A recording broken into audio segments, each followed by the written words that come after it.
नमस्कार, news channel सक्षम news channel network. शेतकऱ्यांच्या शेतात नाला खोदल्याचा आरोप, ऑल इंडिया पॅथर सेनेचा तहसील कार्यालयावर आंदोलनाचा इशारा। संग्रामपूर तालुक्यातील सायरखेड परिसरातील शेतकऱ्यांच्या मालकीच्या शेतातून परवानगीशिवाय नाला खोदून शेतीचे 2 तुकडे करण्यात आल्याचा गंभीर आरोप करत ऑल इंडिया पॅथर सेनेचे बुलढाणा जिल्हाध्यक्ष विजयभाई वानखडे यांनी तहसीलदार संग्रामपूर यांना निवेदन सादर केले आहे। तसेच या प्रकरणाची तात्काळ चौकशी करून दोषींवर कारवाई न झाल्यास तीव्र आंदोलन छेडण्याचा इशाराही देण्यात आला आहे। निवेदनानुसार सायरखेड शिवारातील गट क्रमांक 39 मधील शेतातून गेल्या वर्षी नाला खोदण्यात आला, त्यामुळे संबंधित शेताचे 2 तुकडे झाले असून शेतकऱ्यांना शेतीची मशागत, पेरणी व शेतीकामे करण्यासाठी मोठ्या अडचणींचा सामना करावा लागत आहे। यामुळे आर्थिक नुकसानही झाल्याचा दावा करण्यात आला आहे। विशेष म्हणजे नाला खोदण्यापूर्वी कोणतीही पूर्वसूचना देण्यात आली नसून कोणत्या विभागाने हे काम केले याची माहितीही शेतकऱ्यांना देण्यात आलेली नाही। त्यामुळे शेतकऱ्यांमध्ये तीव्र नाराजी पसरली आहे। ऑल इंडिया पॅथर सेनेने प्रशासनाकडे या प्रकरणाची सखोल चौकशी करून जबाबदार अधिकाऱ्यांवर कारवाई करण्याची, खोदलेला नाला तातडीने बुजवण्याची तसेच शेतकऱ्यांना झालेल्या नुकसानीची भरपाई देण्याची मागणी केली आहे। यासंदर्भात 2 दिवसांत ठोस निर्णय न झाल्यास 3 दिवसांनंतर ऑल इंडिया पॅथर सेनेच्या वतीने तहसील कार्यालयासमोर महामुक्काम आंदोलन करण्यात येईल, असा इशारा निवेदनातून देण्यात आला आहे। कायदा व सुव्यवस्थेचा प्रश्न निर्माण झाल्यास त्याची संपूर्ण जबाबदारी प्रशासनाची राहील, असेही निवेदनात नमूद करण्यात आले आहे। सक्षम न्यूज चॅनेल नेटवर्क करिता मुख्य संपादक श्री सुमेध भाऊ दामोदर, संग्रामपूर। सर्वांना जय भीम, जय शिवराय।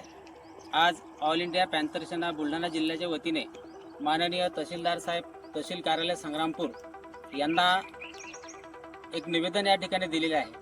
गेल्या 1 वर्षापासून सोनाळा येथील शेतकरी, महिला विधवा शेतकरी बेबाबाई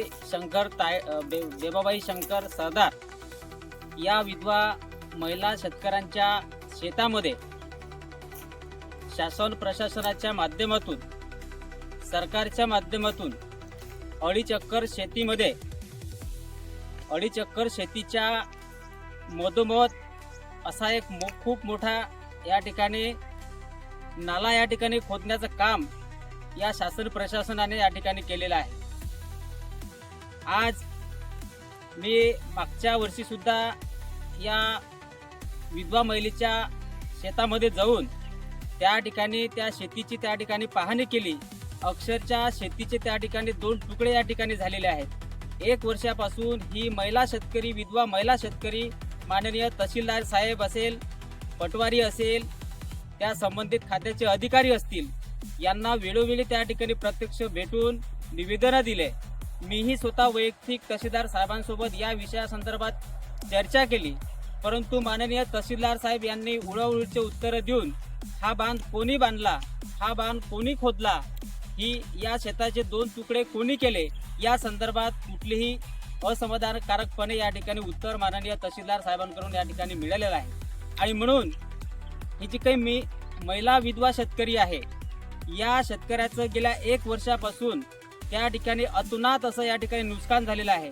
कारण शेतीचे 2 तुकडे झाल्यामुळे ती शेती पिकवता येत नाही, ती शेतीची पेरणी सुद्धा करता येत नाही, त्या शेतीमध्ये जाण्यासाठी रस्ता सुद्धा या ठिकाणी उपलब्ध नाही।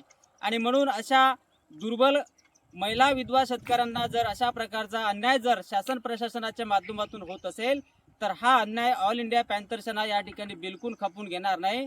आणि म्हणून आज ऑल इंडिया पॅथर सेनेच्या माध्यमातून माननीय तहसीलदार संग्रामपूर यांना आज एक प्रकारे निवेदन या ठिकाणी दिलेलं आहे आणि इशारा सुद्धा या ठिकाणी दिलेला आहे। आणि जर का 2 ते 3 दिवसामध्ये या शेतीमध्ये खोदलेला जो काही नाला आहे, हा कोणी खोदला, कशा संदर्भात कुठला, या संदर्भात कुठलीही नोटीस न देता, कुठली माहिती न देता अचानकपणे शेताचे 2 तुकडे करून त्या शेतामध्ये अतुनात असा खूप मोठा बांध त्या ठिकाणी खोदून त्या शेतकऱ्याचं या ठिकाणी नुकसान केलेलं आहे। आणि जोपर्यंत त्या शेतातून नुकसान भरून दिल्या जाणार नाही, त्या शेतीचं नुकसान या ठिकाणी भरून दिलं जाणार नाही, त्या शेतीचे 2 तुकडे केलेल्या अधिकाऱ्यांवरती, प्रशासनावरती जोपर्यंत कारवाई होणार नाही, तोपर्यंत ऑल इंडिया पॅथर सेना स्वस्थ बसणार नाही। आणि म्हणून आज ऑल इंडिया पॅथर सेनेच्या माध्यमातून तहसील कार्यालय संग्रामपूर तहसीलदार साहेबांना या ठिकाणी निवेदन दिलं आणि 3 दिवसाचा या ठिकाणी अल्टिमेटम दिला।